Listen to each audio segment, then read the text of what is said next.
여러분 반갑습니다. 오늘도 은혜의 자리에 오신 여러분들을 주님의 이름으로 환영합니다.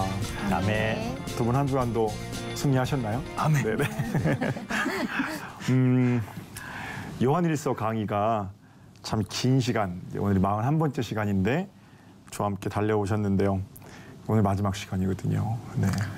두 분의 어떤 기억 속에 남는 어떤 문장 또 남는 것들이 있다면 어떤 것들이 있을까요?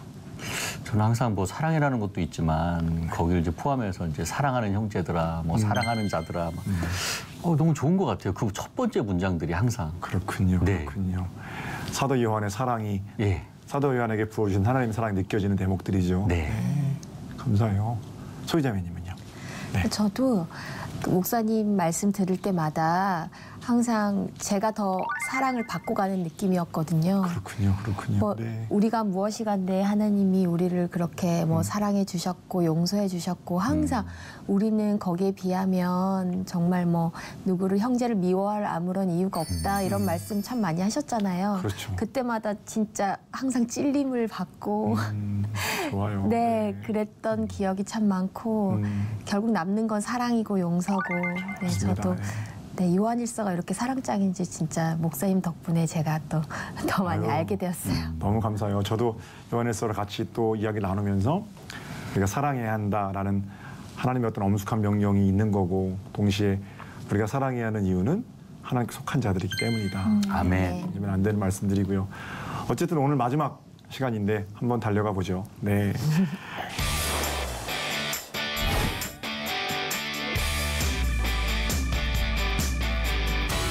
초등학교 국어 시간에 편지 쓰는 법 저 배웠는데 그때 선생님이 뭐라고 말씀하셨냐면 맨 위에 아버님 전상서 이렇게 쓰라고 그랬어요. 그래서 그냥 시키는 대로 전상서요? 정상서요? 막 이러면서 전상서. 나중에 이제 알게 된 거는 아버님 앞전 올려드리는 문서. 그러니까 글, 아버지 앞에 올려드리는 글, 전상서임을 알 수 있었죠. 그리고 나서 얘들아 편지 다 쓴 다음에 마지막에 덧붙일 말이 있으면 추신이라고 써 그러셨어요. 그죠? 네. 추신이란 말은 덧붙이는 말, 덧붙이는 소식 뭐 이런 뜻 아니겠습니까? 오늘 이제 우리 살펴볼 얘기는 요한일서의 추신에 해당하는 내용입니다. 편지를 다 쓰고 사도 요한이 이제 덧붙이는 말로 쓰고 있는 거예요. 이 추신에는 3가지 권면이 등장하는데 각 권면마다 공통적으로 등장하는 표현이 있습니다. 바로 너희가 알고 있다라는 표현이에요. 이제까지 내가 이야기했다. 그리고 내가 이야기한 바대로 너희는 이미 알고 있단다. 40여 시간 동안 요한일서를 읽었는데 추신의 첫 번째 내용 우리가 뭘 알고 있는지 18절 승대형제님 읽어주세요. 네. 하나님께로부터 난 자는 다 범죄하지 아니하는 줄을 우리가 아노라.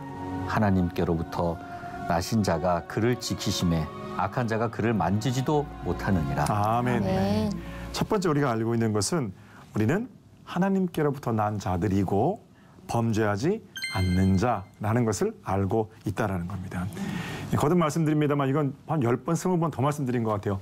영지주자들이 말하는 것처럼 무슨 짓을 해도 죄가 아니다. 절대 이런 얘기가 아닙니다. 우리는 하나님께 속한 자이고 하나님께 속한 자는 죄를 이기며 살아갈 수 있다는 선포입니다. 더 이상 죄의 종이 아니라 하나님의 아들 예수 그리스도께서 우리 가운데 계셔서 악한 자가 만지지도 범접하지도 못한다는 거룩한 자존감입니다. 첫 시간에 제가 말씀드렸던 것 같은데 편지 수신자들은 고통당하고 있는 믿음의 후배들이거든요. 믿음의 후배들에게 사도 요한이 이렇게 권면하는 거죠. 두려워하지 말고 담대하렴. 예수님께서 지금 내 손을 잡고 너를 지키고 계시고 너는 시시하게 거기 걸려 넘어질 자가 아니라 악한 것들이 만지지도 못하는 자야. 이 사도 요한이 지금 이렇게 편지하는 겁니다. 2000년 전 어려움 당하는 교인들에게만 주시는 말씀 아니죠. 40시간 동안 요한일서를 읽어온 우리들에게 주시는 말씀. 주님 지금 너와 함께 계시잖아. 이미 우리가 알고 있는 내용입니다. 네. 그 아메리칸 인디언들이 자녀들을 훈련시킬 때 독특한 방법을 쓴다고 그래요. 소년들을 한 곳에 모아놓고 밤새 야생동물과 맞서 싸우도록 한대요. 그러니까 죽음의 공포에 소년들은 직면하게 되고요. 정글에서 야생의 밤을 지새야 하는 그 밤이 얼마나 힘들고 무섭고 떨리겠어요. 그 아빠가 나를 버렸나? 뭐 이런 생각도 들겠죠. 사랑한다면서 나를 왜 여기 두었나? 그렇게 원망과 공포의 밤을 지내고 나면 날이 밝아오면서 소년들이 깨닫게 되는 겁니다. 죽을 것 같았는데 달려들 야생동물이 다 죽었단 말입니다. 옆에.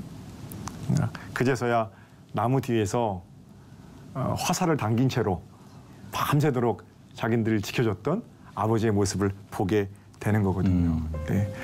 아이들을 위해서 뜬 눈으로 활시위를 당기고 있었던 아버지 때문에 야생동물들이 범접하지도 못하고 거기 왔다가 아이들 못 건드리고 죽은 거거든요. 하나님이 안 보일 수 있어요. 그죠? 어둡기 때문에, 겨울이기 때문에 하나님의 따뜻함이 느껴지지도 않고 하나님이 안 계신 것처럼 여겨질 때도 있고, 그러나 우리 하나님 악한 자가 나를 범접하지도 못하게끔 활시위를 당기고 나를 지키고 계시다는 그게 믿음이겠죠. 어떤가요? 1월 달에 힘들었던 일들이 지금 이 마지막 시간까지도 힘든 일인가요? 1월 달에 두려웠던 일들이 지금도 여러분 가운데 혹시 두려운 일들로 남아 있으십니까? 요한일서 읽기 전에도 그 일은 힘든 일이었고, 읽는 중에도 힘든 일이었고, 다 읽은 지금도 힘든 일일 수 있습니다. 그러나 우리 한 가지 잊지 말아야 할 것은 이제 아는 것 하나 있죠. 주님께서 나를 위해 활시위를 당기고 계시다는 거예요. 아멘. 악한 자가 나를 범접하지도 못하고 우리는 하나님께 속한 자라는 사실. 그거 기억하게 되면 지금은 나는 조금 더 행복하게 살 수 있겠죠. 네, 좋습니다. 요한일서 출신의 첫 번째 내용 우리가 알고 있는 내용이고요. 두 번째 내용이 19절입니다. 소희자매님 19절 좀 읽어주세요.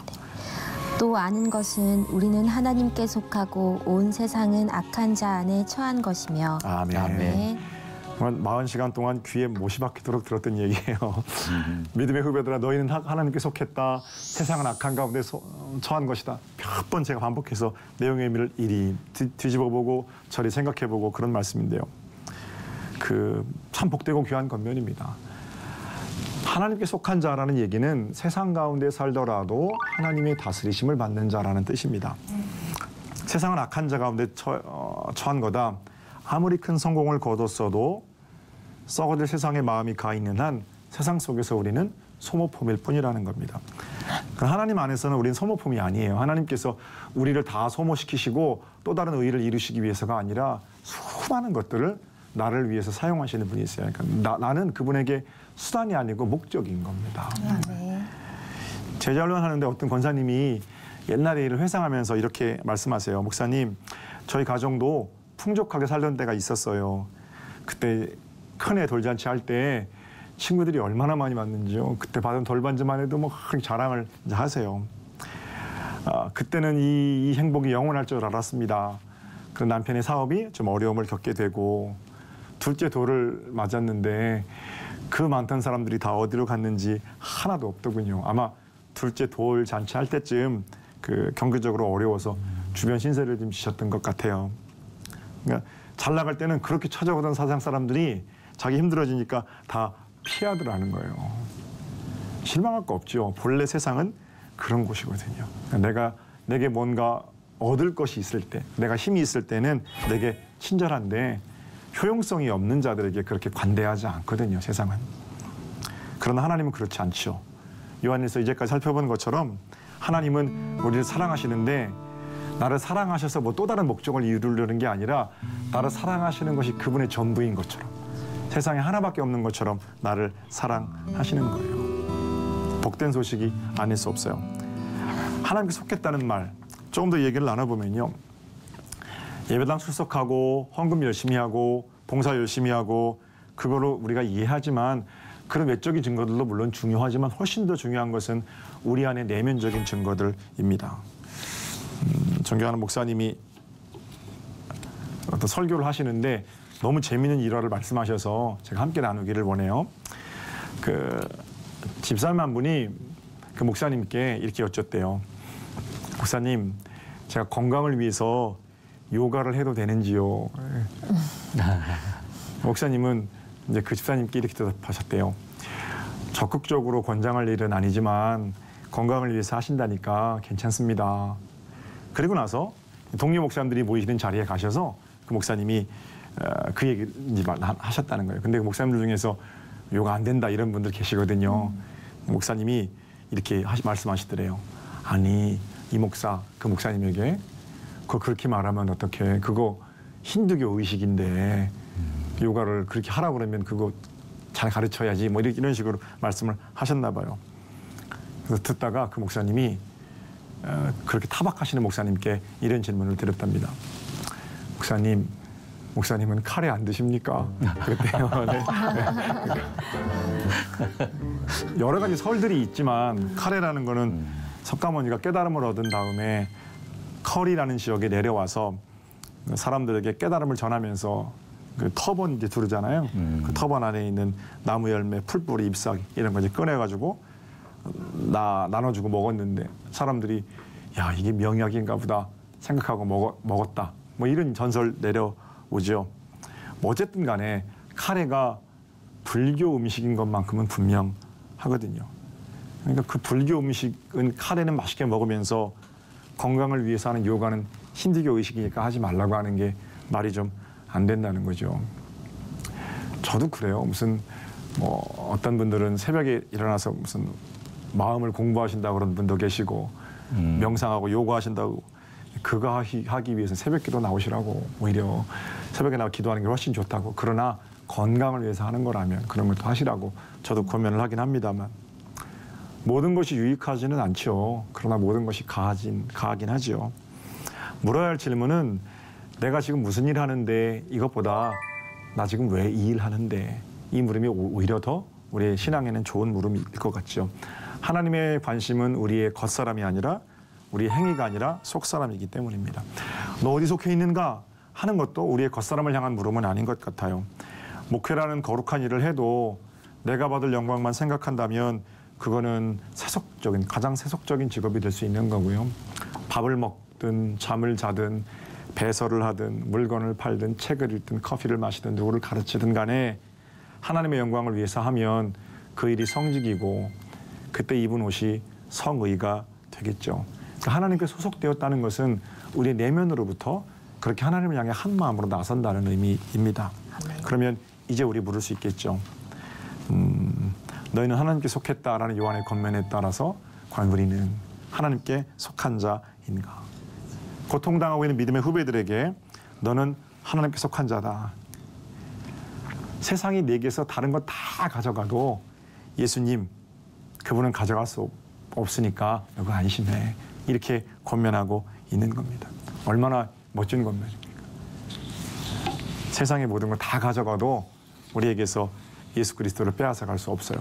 그런 거룩한 자존감으로 우리는 비로소 형제사랑의 자리로 나설 수가 있겠죠. 자, 추신의 첫 번째, 두 번째, 진짜 마지막이에요. 사도 요한이 언급하는 세 번째 추신의 내용입니다. 20절이거든요. 20절 함께 볼게요. 20절 시작. 또 아는 것은 하나님의 아들이 이르러 우리에게 지각을 주사 우리로 참된 자를 알게 하신 것과 또한 우리가 참된 자 곧 그의 아들 예수 그리스도 안에 있는 것이니 그는 참 하나님이시요 영생이시라. 아멘. 우리가 하나님께 속한 자인 것을 알고 있어요. 근데 또 아는 것이 있다는데 뭘 안다고 그래요? 예수께서 영원한 생명이 되신다는 것을 알고 있는 거예요. 사도 요한이 전하고 싶은 말을 한마디로 정의하라면 이거예요. 내가 3년 동안 함께 먹고 자고 숨소리를 들었던 그분의 이름은 영생이다. 예수 그리스도 우리와 함께 걸으시는 그분의 또 다른 이름은 영생이십니다. 시카고에 살고 있는 찬양 인도자 토마스가 세인트루이스에 집회를 하려고 하는데 찬양 인도자예요. 그런데 인도하려고 나서는데 전보를 하나 받았대요. 어떤 부인이 아이를 낳고 있는데 부인이 아이를 낳다가 지금 위독하다는 거예요. 그래서 하나님 어떻게 합니까? 기도하면서 이제 찬양단에 오르게 됩니다. 토마스는 끝까지 찬양을 마쳤죠. 그리고 집으로 돌아가려고. 그러는데 연락이 와요. 아이를 낳다가 부인이 돌아가셨습니다. 이런 연락을 받게 돼요. 더 안타까운 것은 부인도 돌아가셨지만 뱃속의 아이도 함께 죽었습니다. 네, 연락을 받아요. 이제 집에 왔어요. 그런데 부인의 임종을 지키지 못하는 것이 토마스가 너무 마음이 아픈 거예요. 내가 하나님의 일을 하겠다고 나섰는데 나는 마지막까지 주님과 약속을 지키기 위해서 찬양 인도까지 다 했는데 주님 왜 내게 사랑하는 아내의 임종도 지키지 못하게 하셨어요. 이런 원망들이 싹트기 시작합니다. 장사도 못 지내고 죽음을 끌어안고 한없이 울고 그랬거든요. 약해질 대로 약해졌고 신경쇠약에 걸려서 정신병원에도 입원하고 이런 일을 겪게 돼요. 근데 거기서도 원망이 가시질 않아서 하나님을 향해 소리치는 거예요. 하나님, 당신의 일을 감당한다고 나섰잖아요. 도대체 이게 뭐 하시는 거예요? 이런 탄원과 원망들을 쏟아내죠. 그러던 어느 날 초등학교에서 아이들을 가르치는 친구가 문병을 오게 돼요. 그리고는 그 토마스를 퇴원시켜서 같이 자기가 근무하고 있는 학교로 데리고 갑니다. 학교에 도착할 때까지 토마스의 원망이 멈추지 않고 학교에 도착해서도 토마스의 원망이 멈추지 않습니다. 밖에는 눈이 내려서 하얗게 쌓여 있고 방학이라 아이들은 없고 친구는 이 토마스가 원래 음악을 연주하던 사람이니까 풍금이 있는 방에 토마스를 혼자 남겨두고 잠시 자리를 떠나게 되죠. 바깥에는 고요한 햇살이 비치고요. 소복히 쌓인 눈이 이렇게 이제 창문 너머로 보이는 거예요. 그때 창밖을 보는데 누군가 하얀 눈 위로 글씨를 쓰고 있어요. 이런 글씨가 써졌다고 그래요. Take my hand, precious Lord. 이런 글씨가 써져요. 주님, 부디 내 손을 꼭 잡아주세요. 계속 그런 글씨가 써져가는 걸 보게 되고 토마스는 자기도 모르게 그 써져가는 글씨에 곡을 붙여서 풍금으로 연주하고 노래하는 겁니다. 주님여, 이 손을 꼭 잡고 가소서. 지치고 피곤한 이 몸을 폭풍의 흑암 속 해치사 빛으로 손잡고 날 인도하소서. 아멘. 그런 노래가 그렇게 탄생됐거든요. 토마스가 깨달은 건 뭡니까? 내가 붙들고 가는 줄 알았잖아요. 내가 찬양하고 내가 봉사하고 내가 헌신하고 그래서 내가 내 믿음 단단히 붙들고 가면 그 지켜갈 줄 알았는데 내가 붙드는 게 아니고 주님께서 붙들어 주시는 것이로구나. 아멘. 그리고는 모든 것을 인도하시는 하나님께 다시 한번 눈물로 주님여 이 손을 그렇게 찬송하는 거죠. 지난 40시간 동안 참 열심히 달려왔거든요. 그러면 지난 40시간의 가르침이나 배움 또 나눔을 통해서 우리가 생각해 볼 수 있는 것은 누가 우리의 시간을 붙들고 계셨습니까? 한 목사가 잘해서 또는 스태프분들이 잘하셔서 물론 잘하셨지만 또 방청객들이 잘하셔서 또 우리 PD님이 잘하셔서 작가님이 잘하셔서 너무 고마우신 분들이 많아요. 그럼에도 불구하고 우리가 아주 단단히 붙들었기 때문에 약속을 지켰기 때문에 여기까지 온 것이 아니죠. 주님께서 우리를 붙들어 주신 거거든요. 아멘. 내가 붙들고 가면 내 힘 빠지고 내 마음 돌아서면 놓치고 놓을 수밖에 없지만 우리 주님 강력한 손으로 붙드시면 우리는 안전합니다. 아멘. 주님 왜 더 꽉 붙들어주지 않으세요? 더 꽉 붙들면 숨 막혀서 죽어요. 갑갑한 것 같지만 우리 주님 너무 꽉 움켜줘서 우리 숨 막히지 않도록 조심스럽게 우리를 붙들고 계시고요. 나보다 많은 눈물로 나를 위해 기도하시기도 하고 그런 게 다 깨달아지면 감사의 이유가 되죠. 우리와 동행하시는 그분 영생신 예수 그리스도의 손을 맞잡고 우리는 평강을 살 수 있는 겁니다. 아멘. 지금도 가끔 문자로 소식을 보내주시는 권사님 한 분이 계세요. 여행사 하시던 권사님인데 상황이 어려우시셔서 사업 그만두시고 이것저것 뭐 열심히 바쁘게 사시는 분이십니다. 그분이 어린 시절에 저 주일학 선생님이셨고요. 지금 제가 그분의 담임 목사입니다. 몇 년 전에 제가 특별한 성탄 카드를 받았는데요. 손으로 만든 카드고 아주 옛날 카드예요. 그런데 그 카드가 낯설지가 않아요. 뭐라고 적혀 있냐면 이렇게 적혀 있어요. 선생님, 새해에는 복 많이 받으시고 기쁜 성탄절이 되시기를 바랍니다. 그리고 그 밑에 1982년 12월 21일 명준이가 그렇게 써 있는 거예요. 그러니까 82년도면 제가 초등학교 5학년 때거든요. 그렇죠. 네. 선생님께 제가 보내드렸던 편지를 가지고 계시다가 여러 사정으로 한국에 올 수 없으니까 사랑하는 제자이자 또 담임 목사인 목사를 만날 수가 없으니까 제게 카드를 보내주신 거예요. 그 카드. 밑에 보고 싶은 목사님 늘 복된 목회를 위해서 기도합니다. 목사님 가르쳐 주신 대로 늘 영생이신 예수님 잡아주시는 손 기억하며 그렇게 삽니다. 조만간 다 회복되고 꼭 다시 뵙기를 오늘도 기도합니다. 그리고 하시죠. 카드를 받고 저도 하나님 그 자리에서 기도했습니다. 하나님, 지금 우리 권사님 힘든 또 어려운 인생의 겨울 보내고 있습니다. 부디 영생이신 예수께서 우리 권사님 손 꼭 잡아주시고 좋은 길로 인도해 주세요. 아멘. 여러분 어떠세요? 우리 주님 손 잡고 계신 거 보이십니까? 아멘. 네. 사도 요한을 통해 주시는 말씀 들으시면 좋겠어요. 사랑하는 아들, 사랑하는 딸, 내가 너를 지킨다. 악한 자가 너를 만지지도 못한다. 너는 내게 속했다. 명심하렴. 내 이름은 예수 그리스도, 바로 영생이니라. 아멘. 우리에게 약속해 주시는 주님 손 잡고 언제나 승리하는 여러분 되시길 축복하고요. 예, 뭐 언제 다시 만날지는 모르겠지만 좋은 소식으로 서로 교제했으면 좋겠고요. 요한일서 강의는 여기서 마쳤으면 좋겠어요. 시청자 여러분, 지난 시간 동안 부족한 자를 통해 주시는 말씀에 하나라도 은혜가 있었으면 참 좋았겠고 저도 하나님 주신 보람이 느껴지고 고백되는 그런 순간들이겠죠. 다시 한번 진심으로 감사드립니다. 복된 자리에서 다시 인사드릴 수 있게 되기를 기대하면서 저는 여기서 인사드릴게요. 사랑하고 축복합니다.